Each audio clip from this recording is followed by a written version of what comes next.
The Village of Hainesville regular board meeting will now come to order on September 9th, 2014 at 7:47 p.m.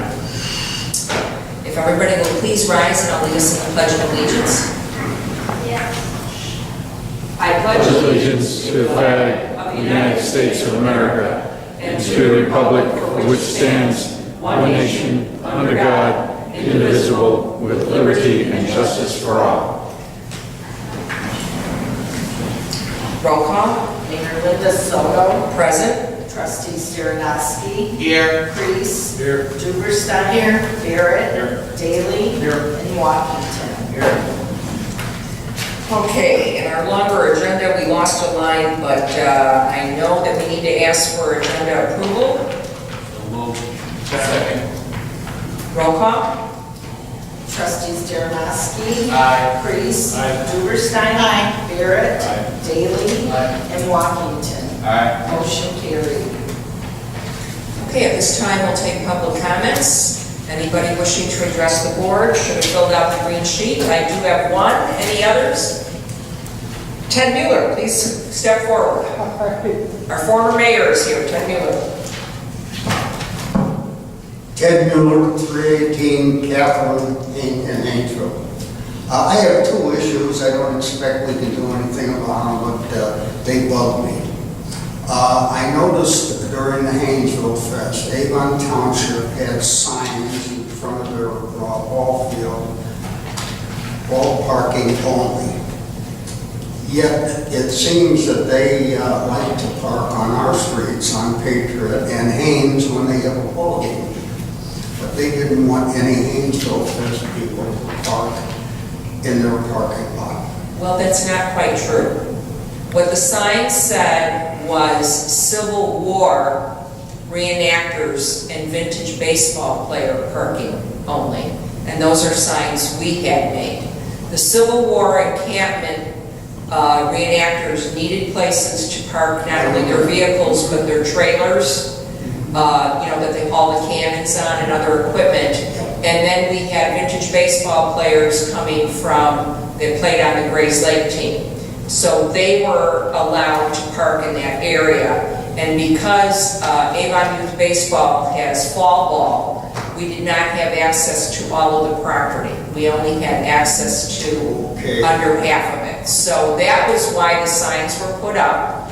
We did provide overflow parking here at the Village Hall and Public Works, and we provided a shuttle bus. Yeah, but when I saw those signs, it just kind of set me off because during the routine ball games, they like to park on our streets, Okay, the other thing is the entrance to the water tower has a sign on each side of it saying authorized vehicles only. But it looks like it's turning into a parking lot for people using the park. And I think we should enforce the authorized vehicles only. I guess, Chief, that's something you might want to look into. Occasionally what's happened, and I noticed it on the way over here tonight, is one car at a time. I've never seen more than one, and they're the basketball players. They park their car up there. Part of it at the time is it's because they want to play their music while they're playing basketball. It's not obnoxiously loud, but I did actually ask Jeff to replace one of the signs, which had been down for a while, and we talked about monitoring it better. I do like to see people enjoying the parks and rather have them out playing basketball and doing things like that. But we do get concerned at times about mischievousness, although I don't think we've had any problems there recently. But I would say that, yeah, we probably want to mention that to patrol. Okay. Actually, on my way here tonight, I saw two cars there. Oh, did you? Okay. So, I understand what the Avon Township issue, but when I saw those signs, it just raised my blood pressure a little bit. Okay. Okay, at any rate, the issue over the water tower needs to be looked at. Okay, thanks. All right, thank you, Ted. Any other takers for public comments at this time? Okay, we will move on. Omnibus vote agenda, do we have a motion? So So moved. Second. Roll call? Trustees Darrenowski. Aye. Crease. Aye. Juberstein. Barrett. Aye. Daly. Aye. And Waddington. Aye. Motion carried. Okay, we'll move on to reports and communications. We'll start with our village engineer, Greg Brewer. Thanks, Mayor. Just a couple of issues tonight. They're both tied together. First is the CDBG grant and the Cranberry Lake Road Resurfacing Project. They're in the business section of the agenda tonight.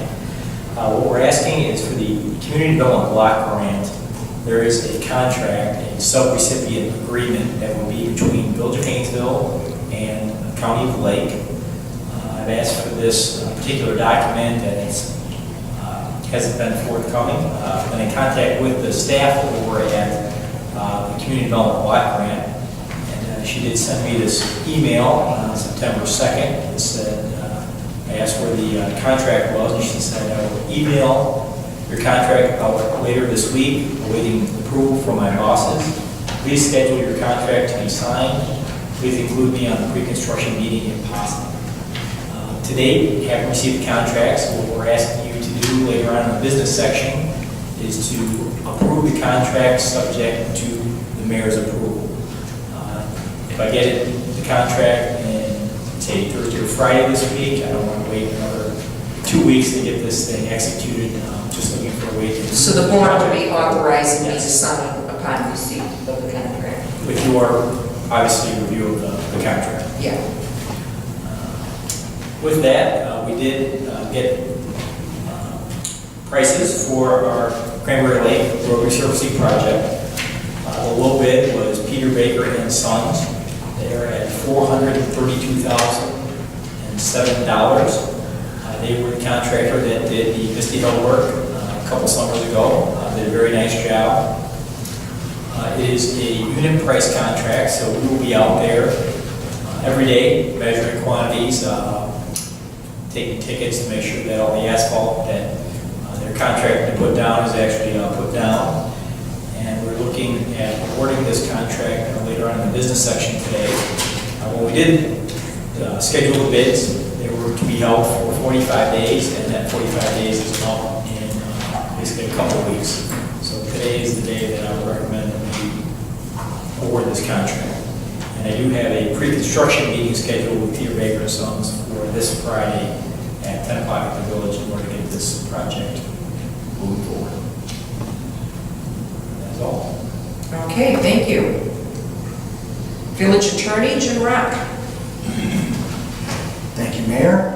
The attorney's report is brief tonight, which I think most people will appreciate. We have drafted a proposed intergovernmental license agreement with the Lake and McHenry County Special Rescue Teams for the use of office and storage space in the Public Works Building, and it's in its preliminary stage. We'll be negotiating that with that organization and then bringing it to the board for approval at a future meeting. That's all I have. Okay, thank you. Public Works Superintendent, Jeff Daly. Yes, thank you, Mayor. Obviously, the last couple of weeks, we've been busy gearing up, setting up, and tearing down for the Heritage Fest. Pleased to report everything went well. On our end, setup went smooth, tear down went very smooth. All in all, it was a really good event for us. A couple of things. We have all the locates are called in and ready for our stump removal, which should be starting, weather permitting, tomorrow. But it's not looking like that's going to happen. So Thursday and or Friday. It's probably going to take us a good few weeks to get everything out and done. With the stumps, I'm still finalizing the tree species list that everybody's looking for. Right now, we currently have elm, hackberries, honey locust, and lindens that are readily available. I'm trying to get some more of the American sweet gum. The problem is that since all these communities are taking down trees, a lot of communities are also planting a lot of trees, and we're trying to get native species, and the supply is getting very scarce. So we're doing the best our can to kind of get different species in here. Cranberry Lake lift station, we had the issue with the flow meter.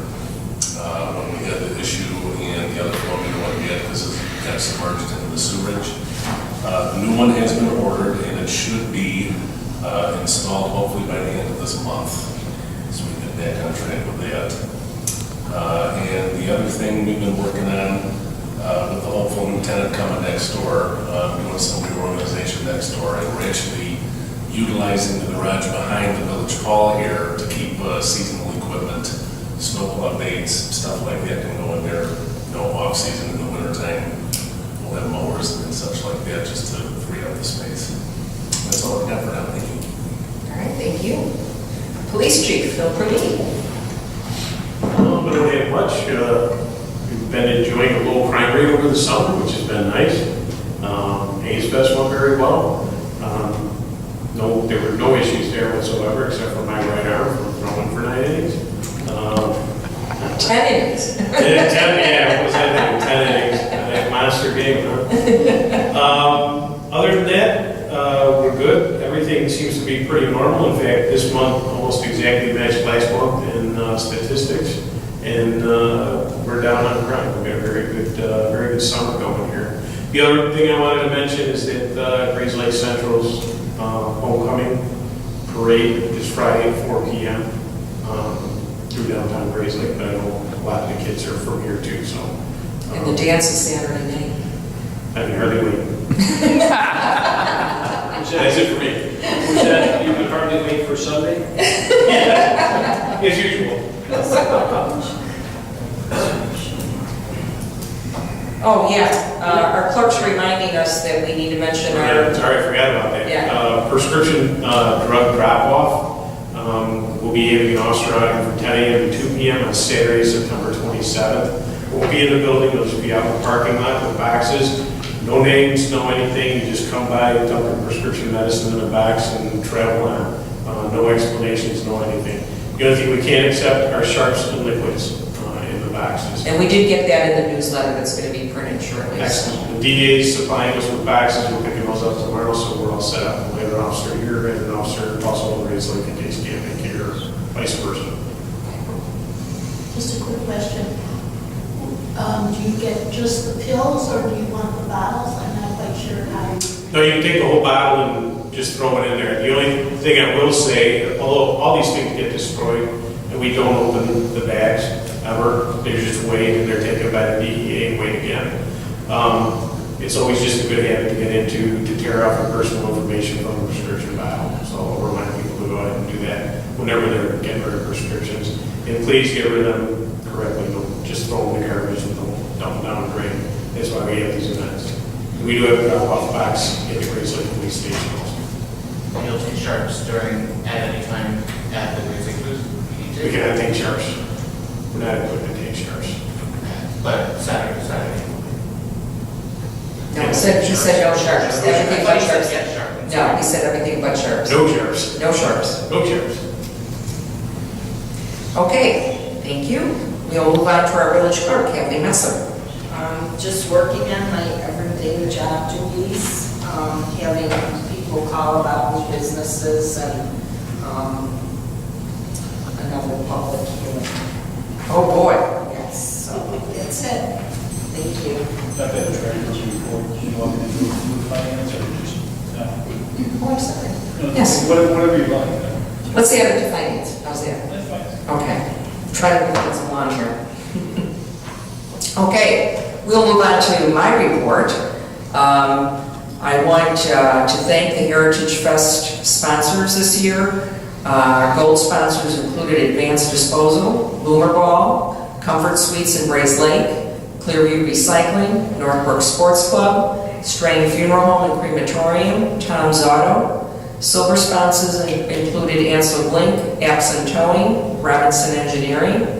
Bronze sponsors included Ace Hardware out of Grays Lake and Round Lake, Fab Nails, Manhard Consulting, Wolf & Company, and Friends of the Fest included Best Veterinary, Fort Hainesville Storage, Robert E. Frank Real Estate, Co-Created Services, Sammy's, Dr. Selke and Riley, Stop and Save, and the Village Veterinary Clinic. I'm very proud to report that at our vintage baseball game, the Hainesville Harvestmen won 20-19 in the 10th inning against the Grays Lake Athletics. It was a very exciting game. It kept going back and forth, and then we were tied in the 9th and had to go into a 10th inning. So my special thanks to Dave Oberg, who's the executive director of the Grays Lake Heritage Center and Museum, because he volunteered to coordinate this event for us, and he did an outstanding job. And we will do that again. I'd also like to express special recognition and thanks to former resident Colonel Steve Fratt for coordinating and leading the Civil War encampment and the skirmish event. Everyone that attended commented on how much they enjoyed the event. We were somewhat disappointed that we didn't have more residents walk over though. Those that were there really enjoyed it. We got a lot of good feedback, but we were a little shocked that the traffic was slow at times. I don't know if it was too beautiful out because it was a gorgeous weekend or what. I do ask that people give us feedback if you attended or didn't attend, but you have thoughts. Please let us know your likes and dislikes for future planning. Please send us some constructive comments or ideas. We would greatly appreciate it. And Public Works certainly did a terrific job. Jeff and his crew, from the prep to the maintenance to tear down, they were on the mark all the time. And we even got Jeff Gately inducted into the Union side, and he engaged in battle. Unfortunately, he survived.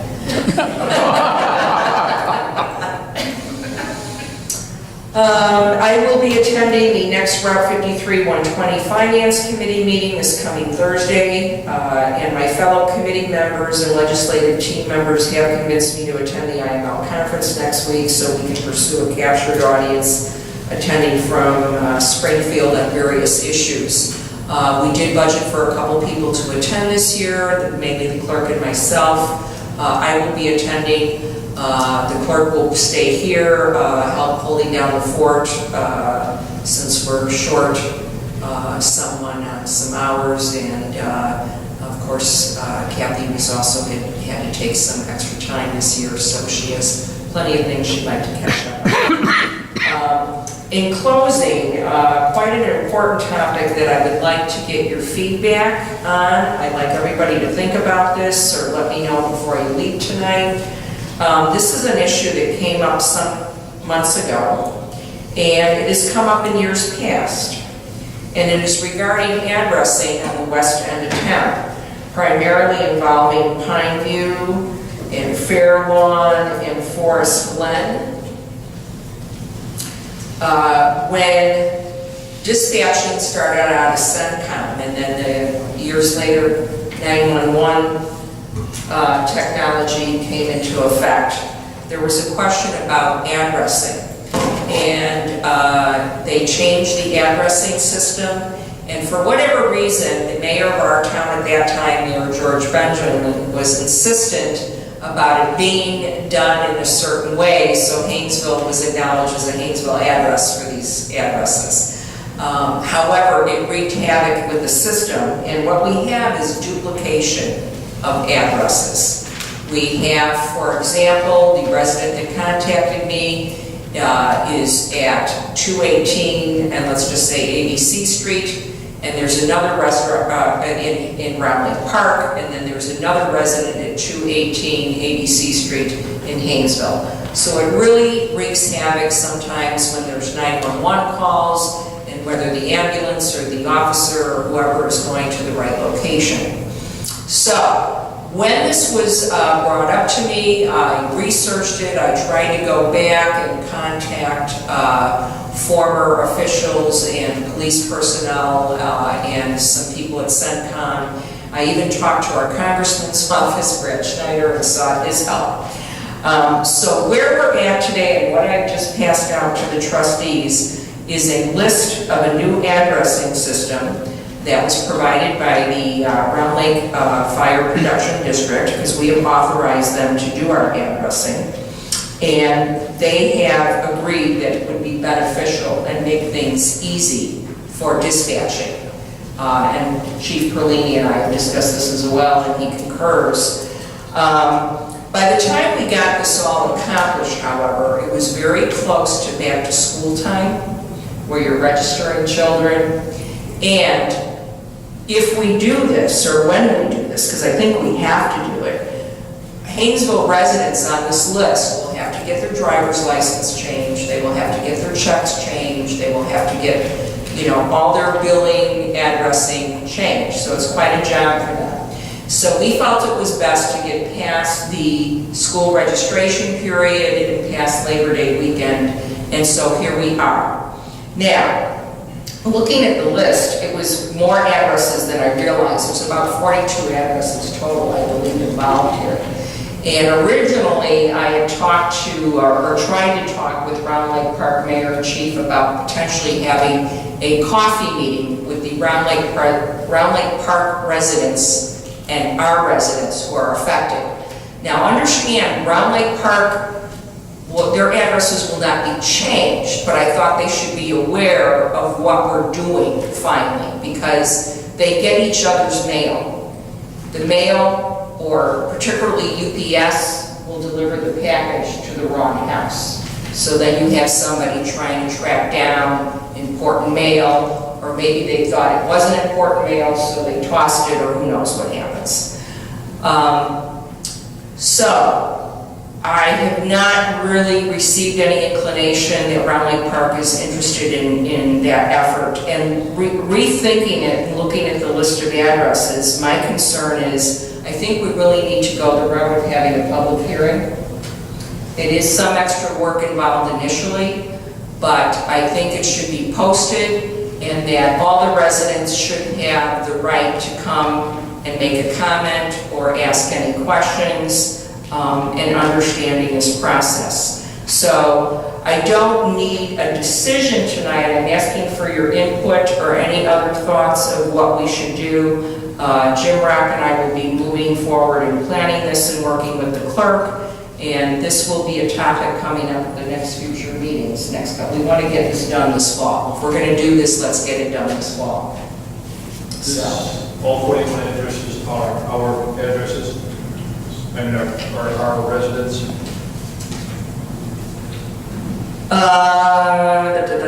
Yes, they should be. Then you're going to choke when I say this. Yeah.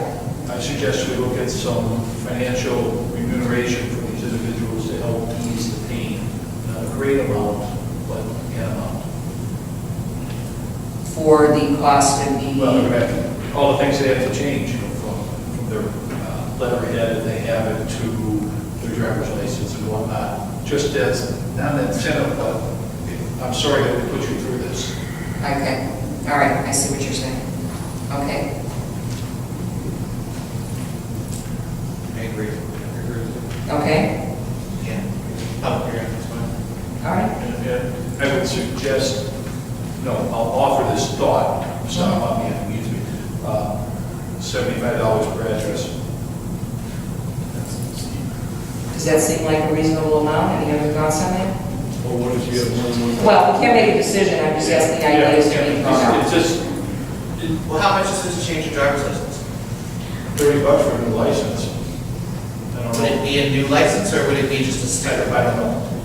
Should be a change of address. Well, we can research that. The clerk and I can research some. Lloyd on Libertyville. Okay. If you're all in the car.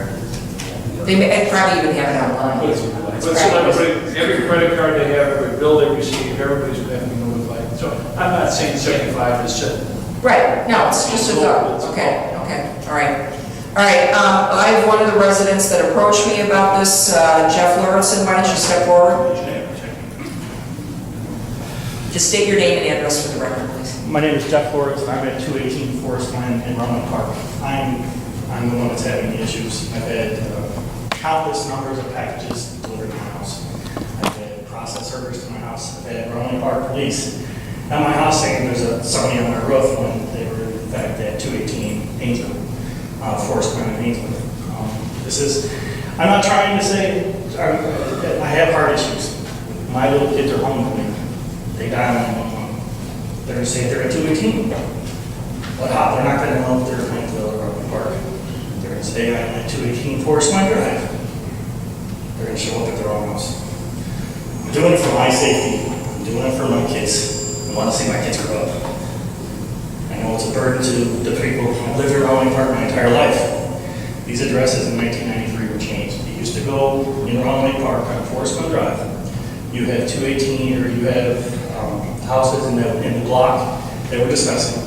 It starts out at 122, goes all the way to, I think, 108, and then Round Lake Park in Hainesville converge. It goes from 108 to 236 to 230 to 218. That's where the issues all became in 1993. I've seen the addresses changes. It's never been an issue until we purchased the house, and that's when all of a sudden we have all these process servers, the police department, the fire department. Even my taxes are messed up.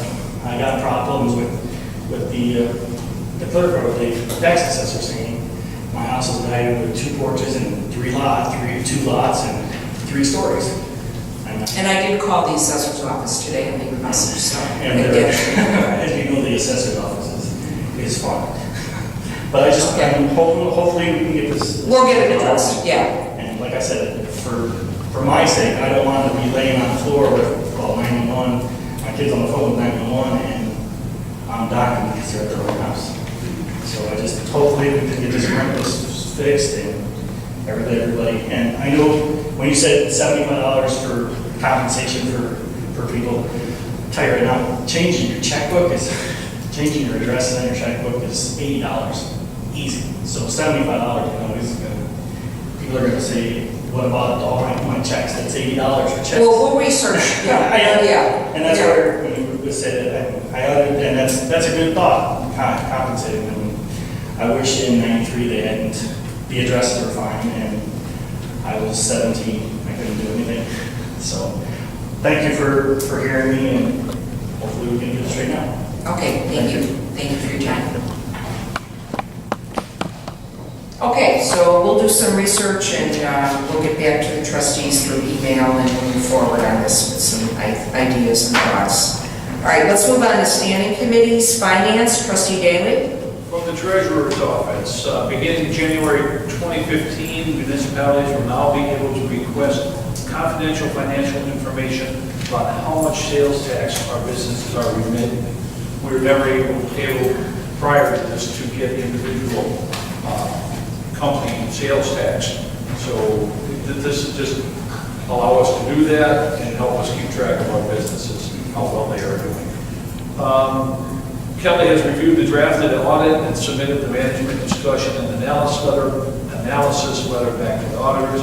We should be receiving the final audit report shortly to present to the board. From finance, establishing a tax levy is around the corner. Comes up in October, and we follow that with our usual early December budget development. One cycle ends and another one begins.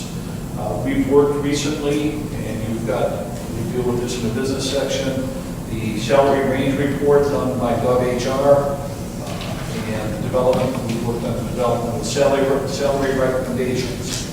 A couple other things coming from that are I just received the final copy today of the job descriptions for our 5 positions, 4 at this moment. They've been reviewed by the staff and then re-edited. And the mayor and I have employees agreed or hired, I guess, GovHR to help us develop an employee evaluation system. And we're just starting on that process. That's it. Okay. Public Works, Trustee Walkington. I just had a meeting this morning with Jeff and Linda, which usually occurs on Monday, and I skipped, so we had a meeting this morning, went through the week's program, and have a nice week. All right. Thank you, Gary. Public Safety, Trustee Crease. Thank you, Mayor. Trustee Daly and I, we took a walk and we walked properties on Hainesville Road, townhomes, just to evaluate the safety of Hainesville Road with the past occurrence last month, I should say, of the car driving into and almost hitting a gas main. So we just walked all the townhomes all the way up and down, just making an evaluation. Ronald, Mayor, and I are going to get together and discuss this, find out how hopefully we make Hainesville Road a little safer in townhomes, I should say. So the concern that we walked to look at was the location of gas meters and how obviously one house burned down, another set of houses was in danger. So we looked at potential solutions. Okay, well, I look forward to that meeting room. Wetlands and open spaces, grade H club, trustee Duberstein. Well, this is kind of a interim time because the summer and spring things are done and it's a little too early to do the fall things. They'll be coming, burns and herbiciding of a lot of the invasive species. I guess it was last year, we had a bench that was along the path in Cranberry Lake for those who would like to take advantage of a little chance to sit down and admire the view. And it had been broken, and now we have a new bench there, so I'm hoping that people will take advantage and enjoy Cranberry Lake and the wood chip advantage. And remind people that it's a pedestrian path and they should not be riding bikes or ATVs or any other kind of wheeled vehicles on the path. Okay, thank you. Transportation, broadcast media manager, trustee Yaroneski, sorry. Well, I don't have much. I was unable to attend the last meeting we had, but I came the next day, picked up the video camera, upload video right away. We had actually 25 views of the meeting. In fairness, one of them was me because I wasn't here. So 24 people that were residents, hopefully, and that's actually all I have right now. Okay, thank you so much. Transportation, trustee Barrett. Fresh concrete poured in front of Jewel Osco, so the Rollins Road project is really getting close. Although I think with all this rain coming up, it's going to slow down for a while. Railroads have been pretty good. Grade crossings in the area are done much smoother. I did get wind of another maintenance away project with the Canadian National, but that's going to start up in Antioch, so it's going to be a while before it gets down here. So as it develops on the more, because they're my favorite railroad. Okay. Special events, well, I think I just covered that. I do want to share a couple notes very briefly, though, regarding our recent event and comments. And again, let me know what you think. I received an email. Hello, Linda. I was just reviewing the events for Saturday and Sunday, 1864 Civil War encampment, and boy, it looks like a huge amount of fun and activities for 2 straight days. A nice educational and historical encampment seems to create a family fun event.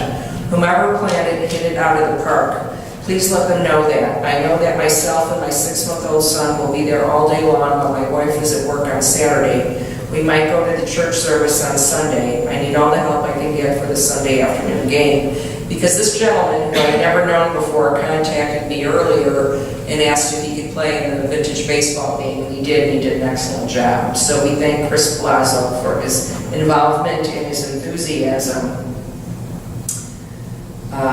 And then we were hand-delivered, or I was hand-delivered a thank you note this morning.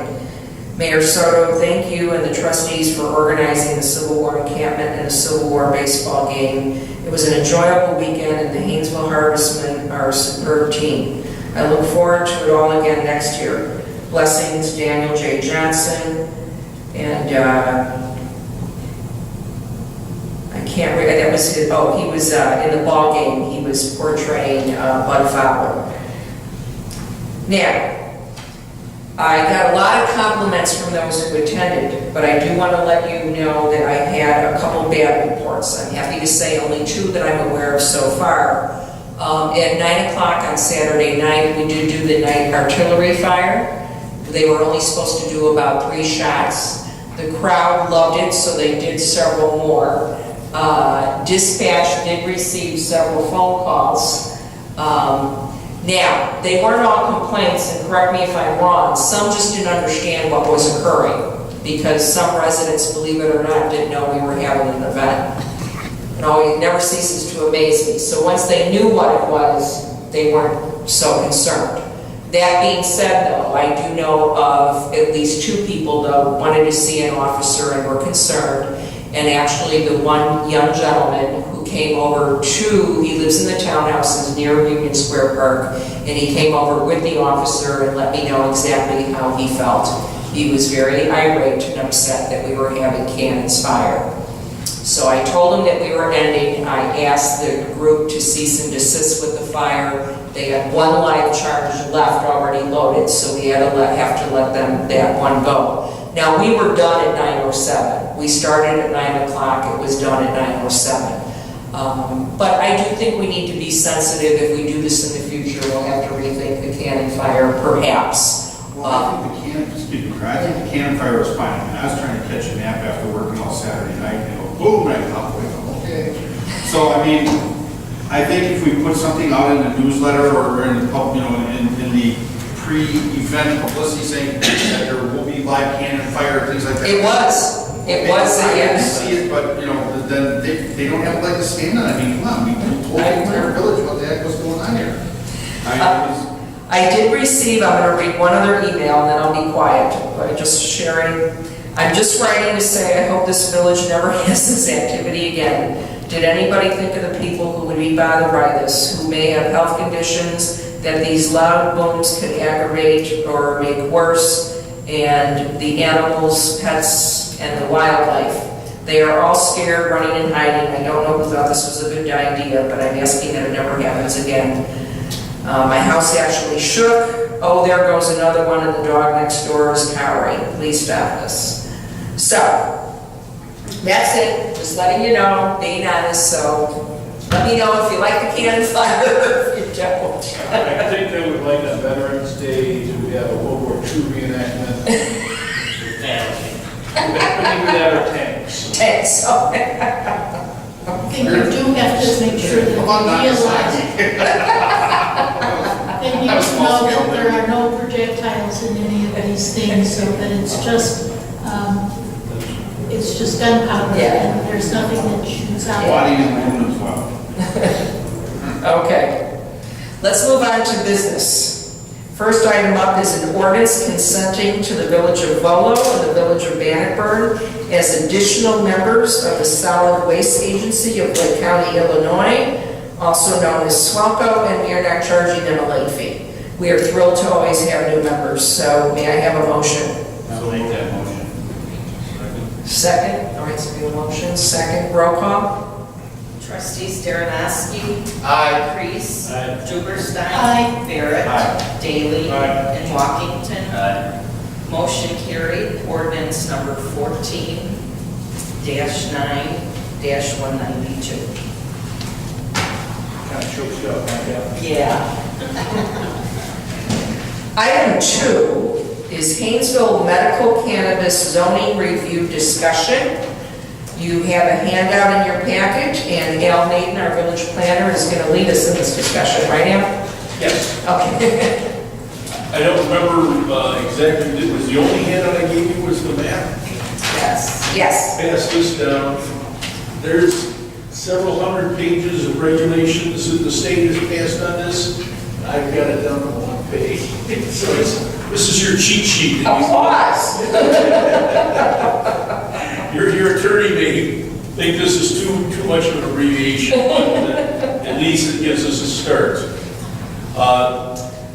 I'll wait till everybody gets a copy. Okay.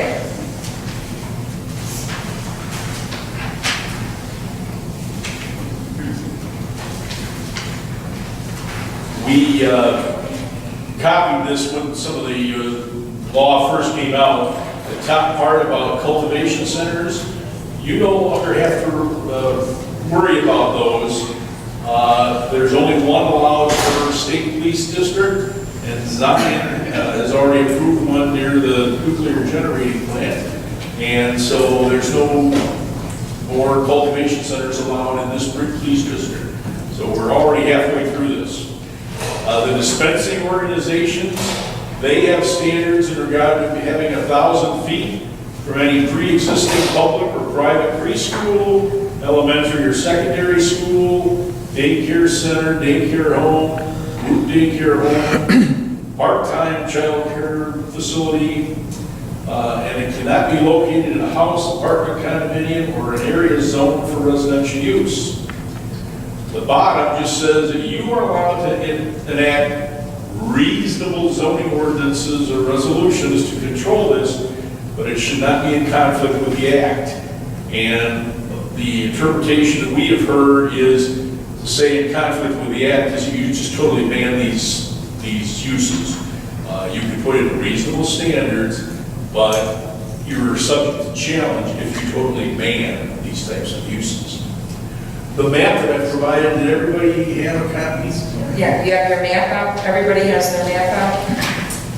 What we did with this is we mapped But listen to this. we map the state setback requirements as we know them, as to where you could or could not have this type of use in your community. The area shown to the south of the railroad tracks, we did take that as an interpretation. It's zoned agriculture. Your agriculture district does allow single-family homes, so we consider that part of the area that cannot be located. There have been some discussions that the intent of the state law was that the primary use is for single-family residential. So when you look at your regulations, we may want to double up on that and say you don't want it in the ag district, even in case the state has a different interpretation. But looking at this, one thing you have to keep in mind is some of these daycare centers that we have shown can close. If they close, it can open up a part of the village that you hadn't anticipated, might be available for these types of uses. We've now compared these ordinances in about a dozen different communities here in Lake County. All of them have added some type of local standards. You'll notice at the bottom, we've got local standards, question mark. Everybody's done it differently. They want it to relate to their particular community. We don't want to add anything until we hear from you. But if you have concerns that, maybe a daycare center closes and that might open up certain areas of the village, you could add local state standards, which many of our local setback standards, which many of our villages have for things such as parks. That's one that's been very common. Many of our communities have setback from parks. Setback from your village hall. If you think that you don't want it to be too close to that location.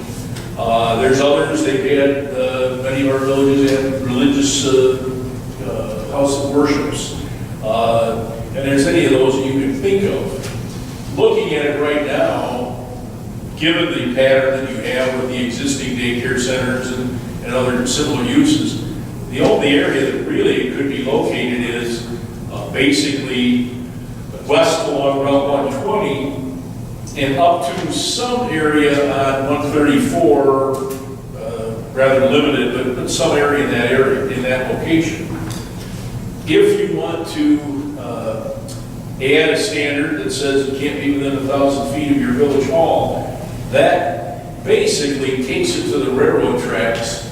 So the only area you would have remaining would be south of the railroad tracks and along the north side of Route 120.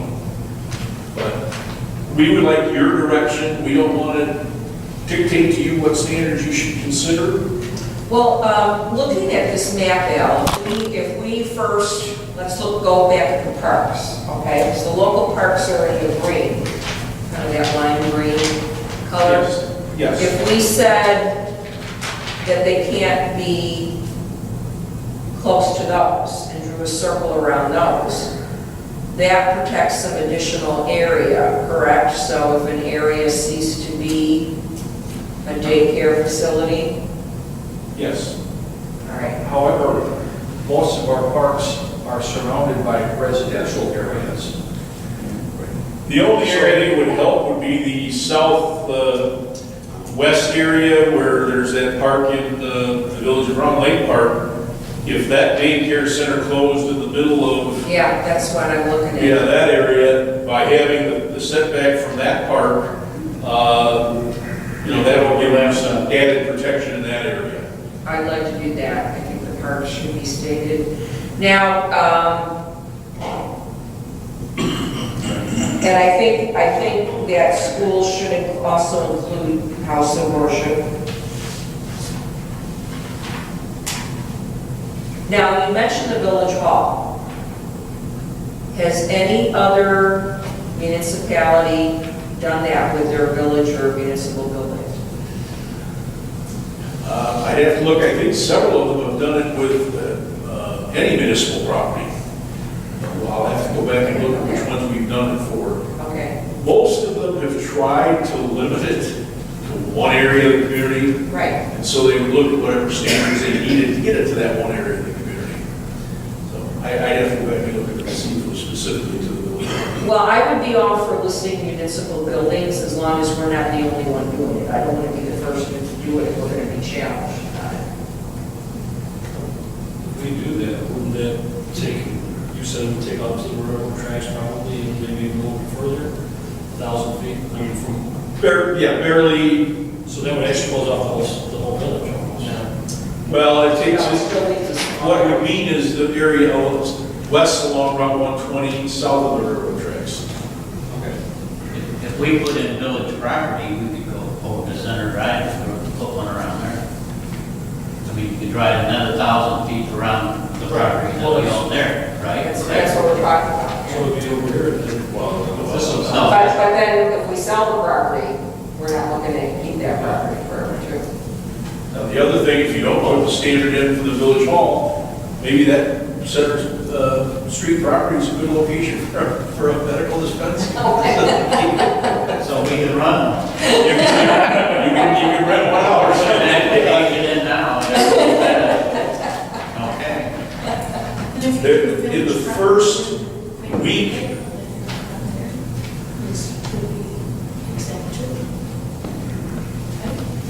Well, it already is the purpose.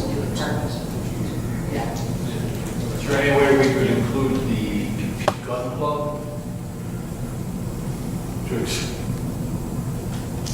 Well, I don't know. I don't know. It's a lot of these. You can see that they're oriented toward children, and it's one with a gun club. I don't know how much you've heard about this. The federal government will not allow this to be used banking.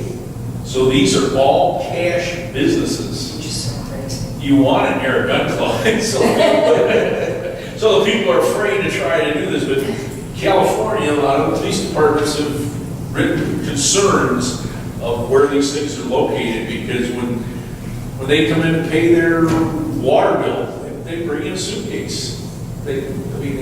Everything's cash. You can't use a bank for this type of use. And it gets to be a big reputation that, wow, if I was going to make a robbery, there's a great location. Most of them have so much security, it's not a concern, but still, it's something you do have to factor. That's why they don't want it near neighborhood children, they don't want it near residential neighborhoods.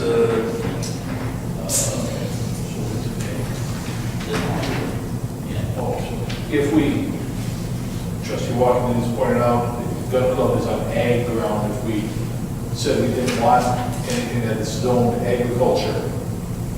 It is the underlying. No, if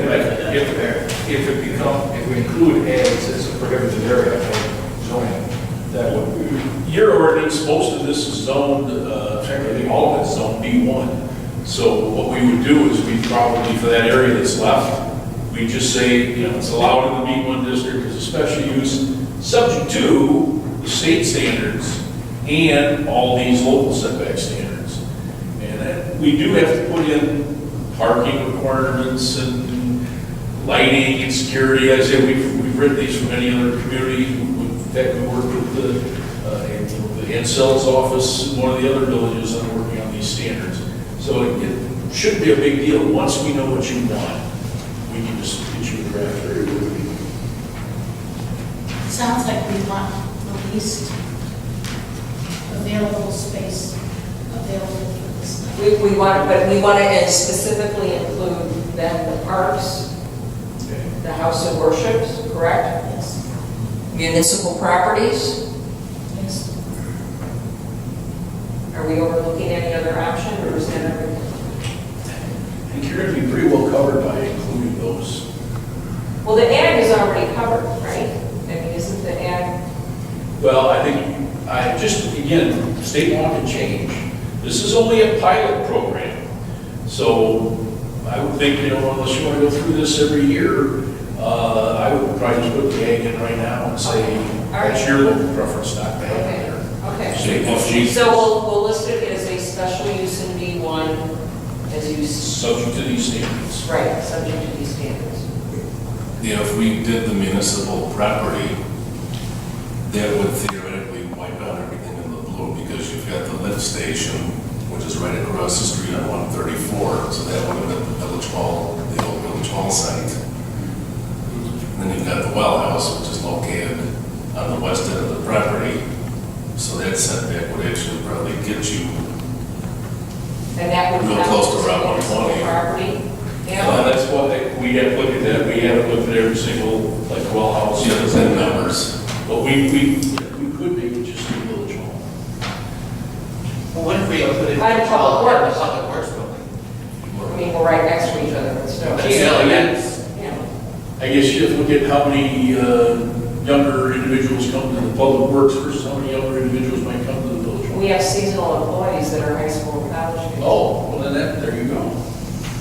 There you go.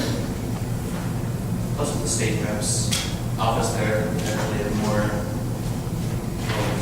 council and stuff like that. You got nothing, we might actually have a problem with that also, the police department, the fire storage situation there. Oh, So- yes, and with the emergency response team, it's probably going there.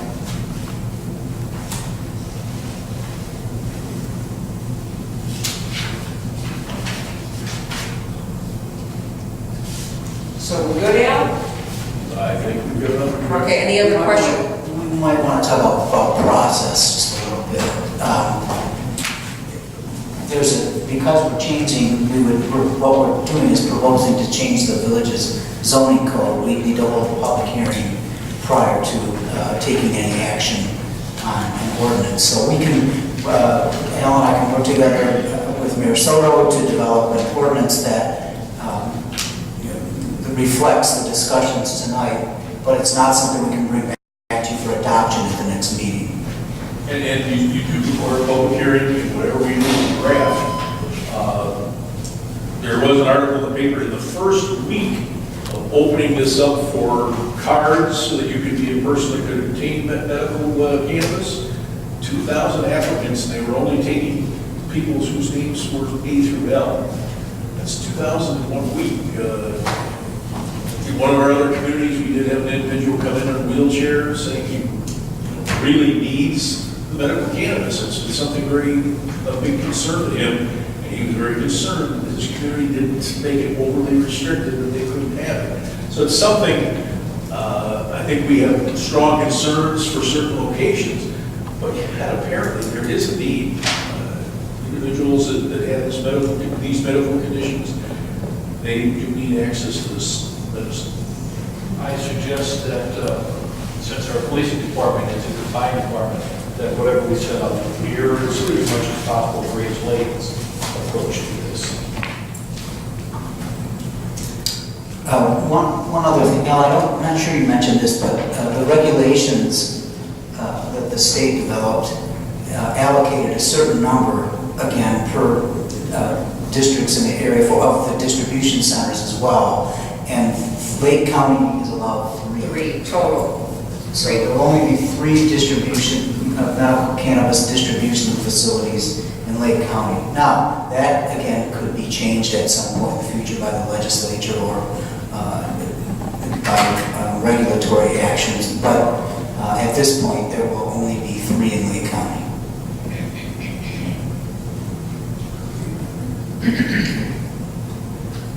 Any other questions or concerns? Okay, so Al, you and Jim will work together. I'll give Mike and Melissa a call tomorrow just to see how Grace Lake is in relation to where we're going. I believe they did something about a year ago.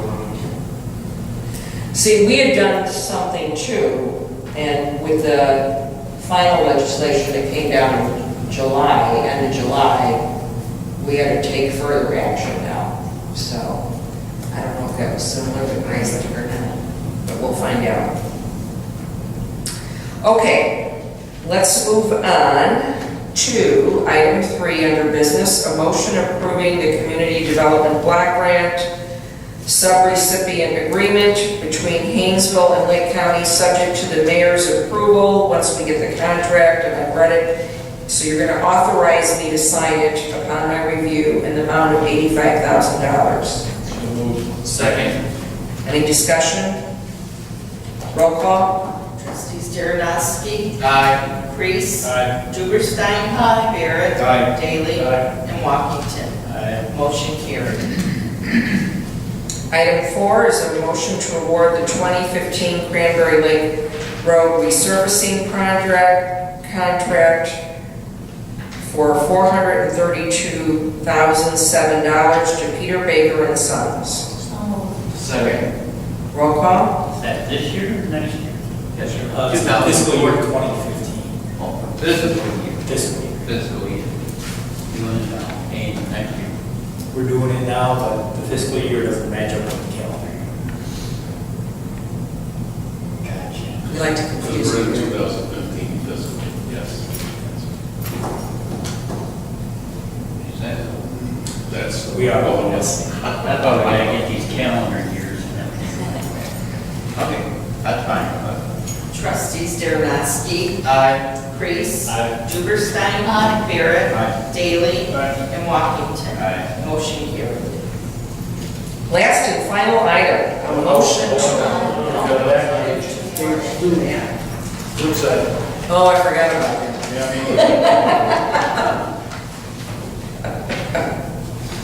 Wishful thinking. Okay, item 5, a motion to award the 2014, 2015, and 2015-2016 winter season snow and ice removal to Schultz Snow Plowing for primary and supplemental equipment and operator at $95 per hour. So moved. Second. Any discussion? Does that include fuel surcharge? No, No. There's no fuel? there is no fuel. All right, just straight hourly. Yep. Fine, thank you. Roll call? Trustees Derenoski. Aye. Kreese. Aye. Duberstein. Aye. Barrett. Aye. Daly. Aye. And Walkington. Aye. Motion carried. Item 6 is a motion to establish salary ranges for village employees in accordance with the recommendations of the Finance Committee following a compensation study by GovHR. So moved. Second. Roll call? Trustees Derenoski. Aye. Kreese. Aye. Duberstein. Aye. Barrett. Aye. Daly. Aye. And Walkington. Aye. Motion carried.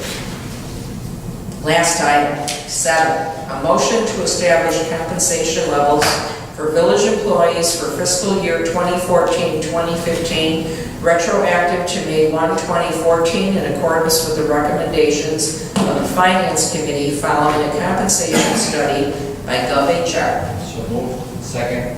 Roll call? Wait a minute. Can we put as presented?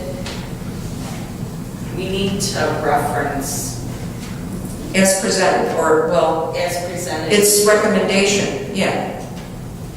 Okay. Kelly just wanted. Here you go, Ken. Yeah, I've got it. Yeah, it's with the recommendations of the Finance Committee. Okay. I'm sorry, who first and seconded? My first. I seconded. Thank you. All right, there's discussion. Yeah, quick question. What is our total payout going to be that's going to be retroactive, just out of curiosity? Or did I miss that in that? No, it's not in there, and I have not calculated it. Okay, that's fine. I just, you know. I can have Kelly email you that. No, it's, I We can't. put it in Oh, I'm sorry, okay, just. budgeted for. I think you know this, Kevin, but typically May 1 is when we start. exactly, and that's why I was wondering, just that we don't dig ourselves a hole, taking something out of one bucket and put it into another. That's When we created the budget for this year, we set aside 3%. Okay. And this does not exceed, I Oh, believe it exceeds. Okay, that's fine. And I just, want to make sure that we had enough. Yeah, that was- Backside of the retroactive thing, just So Chicago's going to have to pay a gazillion dollars of retroactive pay for the police and fire contracts that's coming up. Mr. Manuel's going to have a serious issue trying to fund that. I think we got to cover that. Okay, beautiful. Any further discussion? Roll call? Trustees Dernoski. Aye. Prince. Aye. Hooverstein. Aye. Barrett. Aye. Daly. Aye. And Waddington. Aye. Motion carried. Motion for adjournment? So moved. Aye. All in favor? Aye. Aye.